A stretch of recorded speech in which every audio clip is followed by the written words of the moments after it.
Tonight at 6 p.m. Eastern over on Jaguar 8, a new college football video drops. Also at 9 p.m. Eastern, join me live on Twitch where we'll talk about anything and everything in our weekly Q&A stream.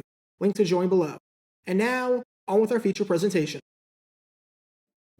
This is former Philadelphia Eagles owner Norman Braman.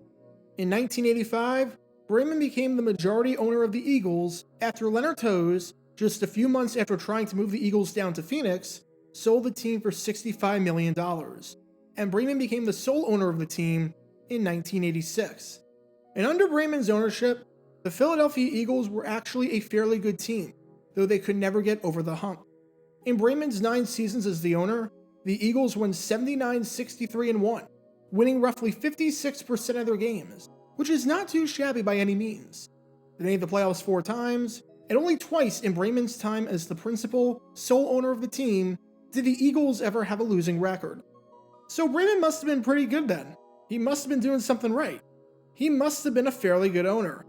Oh no, oh god no, absolutely not. The Eagles were winning games in spite of Braman's absolutely terrible ownership. It's actually kind of a miracle that they were so good for so long under Braman, because if there's any word to describe Braman, it's cheap.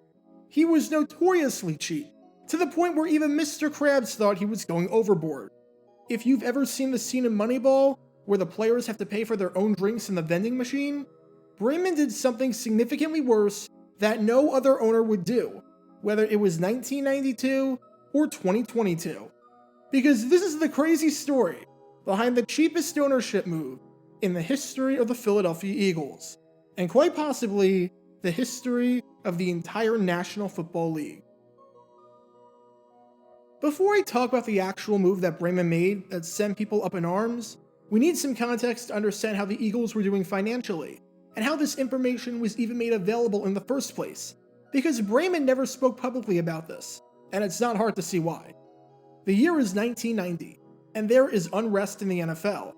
I'm not going to dive too much into the specifics of this, because there is a lot here, but for years, the players in the NFL wanted free agency, and wanted the chance to move from team to team and get properly compensated for their services.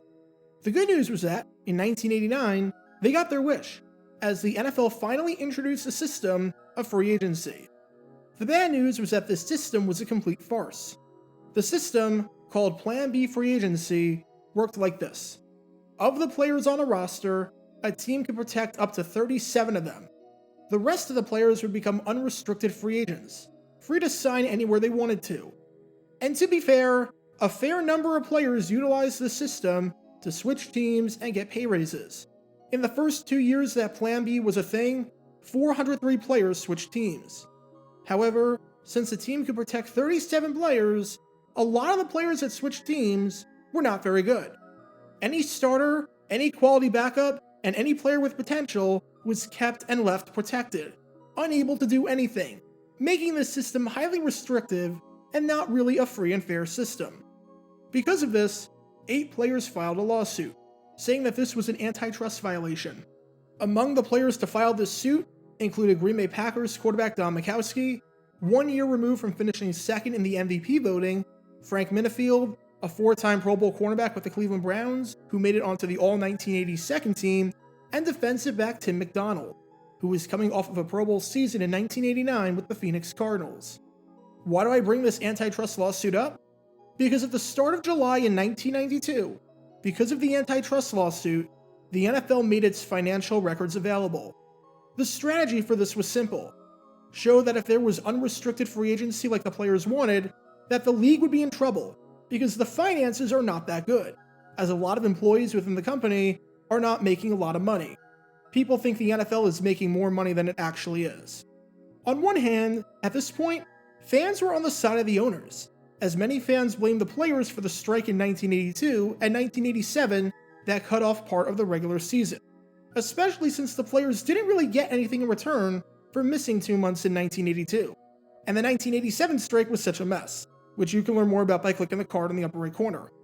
On the other hand, doing this as a strategy to sway public opinion and the opinion of the court to try and make them feel sorry for multimillionaires and billionaires, especially since it was only a few years ago that players had to work second jobs in the offseason, is an interesting strategy to say the least. And I'm not sure the NFL got the reception that it wanted by publicly disclosing these records, especially since 2 months after their disclosure, a federal court jury ruled unanimously that Plan B free agency was illegal. But if there was any team that it impacted more than others, it was the Philadelphia Eagles. Some teams came away from this report unscathed. Heck, some even came out looking really good for how much they spent. Some teams suffered a minor blowback for being cheap. And then there was the Eagles, because holy cow, this report made Norman Braman look like Cheapy the Cheapskate. Yeah, that's 2 SpongeBob references in one episode, deal with it. There were many, and I mean many things that came out as part of this, even though Braman didn't speak publicly or take any interviews, saying, "I will not talk about any aspect of the Eagles' finances while the case is going on, nor any aspect of the case. Our side will come out." The side did come out, just not the way that they wanted to. Let's take a look at some of the highlights of this report that made Eagles fans enraged, and rightfully so. Because the good news was that even though the Eagles made $8.7 million in operating profit, which was more than $1 million higher than the Seattle Seahawks in second place, and was more than 13 times the league-wide average at $656,000, the bad news was how they got that profit to be so high. In 1989, the Eagles had this man right here, Buddy Ryan, as their head coach. After an iconic stint with the Chicago Bears as their defensive coordinator, he was coming off of a 1988 season where the Eagles went 10-6, won the NFC East for the first time since 1980, and made the playoffs and had a winning record for the first time since 1981. Want to know how much money he made in 1989 for his efforts? Just $272,887. He made less than $300,000, making the lowest salary of any head coach in football.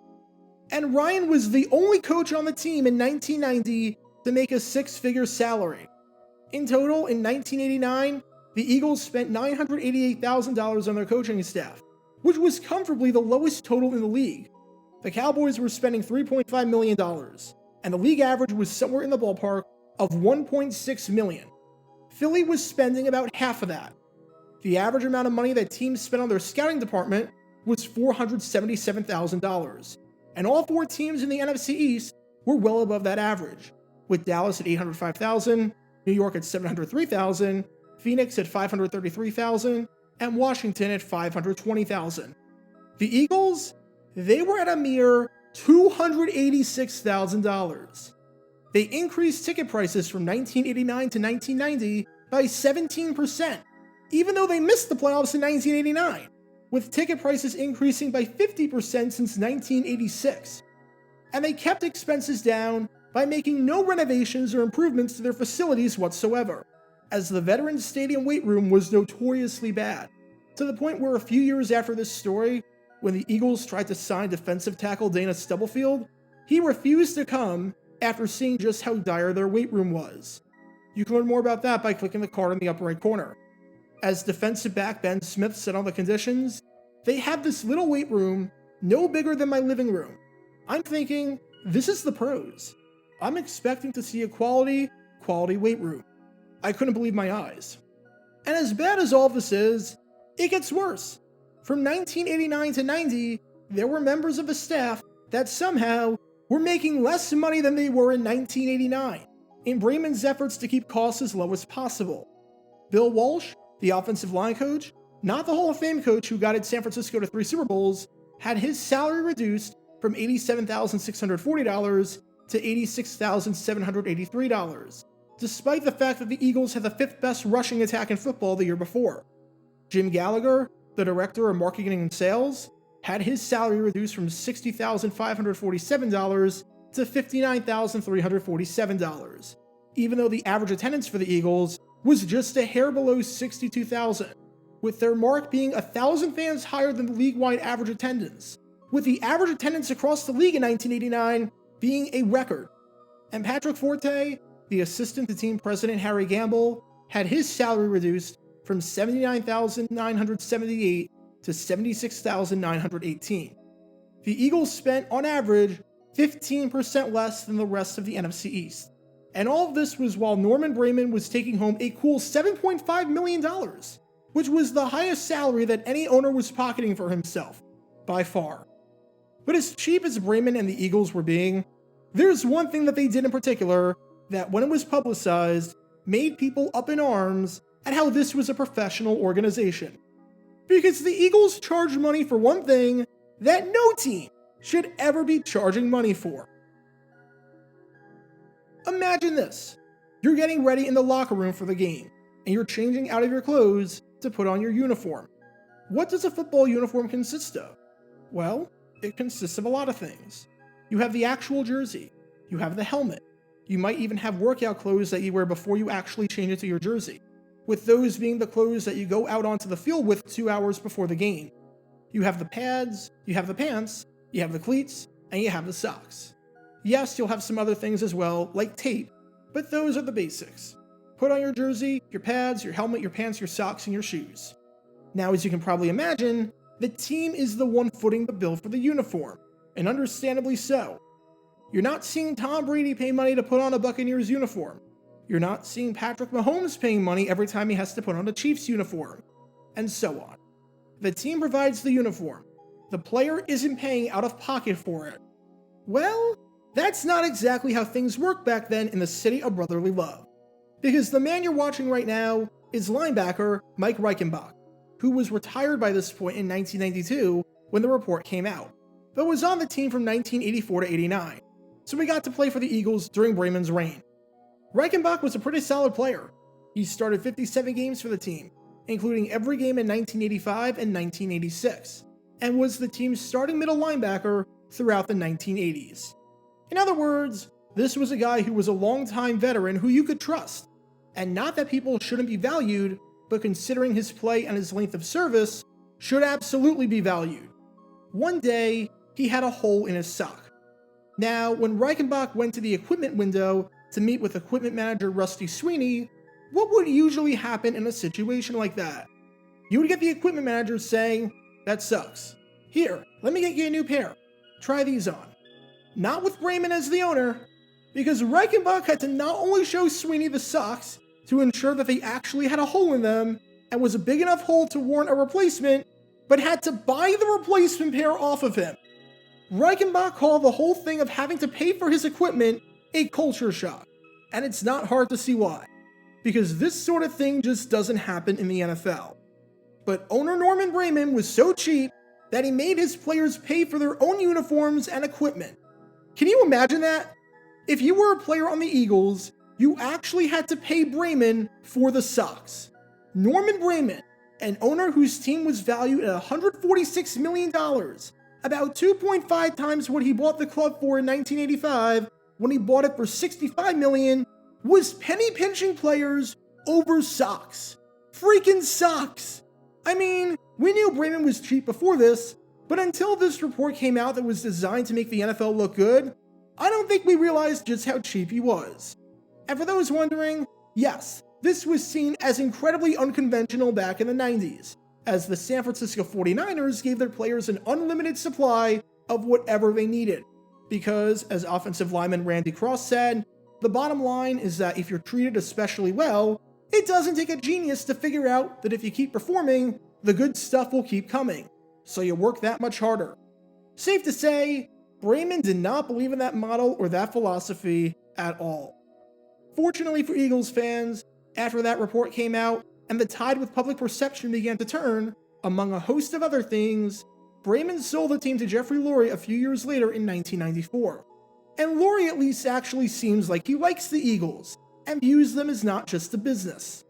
But every story of the Eagles being cheap and floundering once free agency hit, from not wanting to re-sign Reggie White of all people, to losing some other great talent and letting Veterans Stadium fall apart, it can all be traced back to the cheapest owner of all time.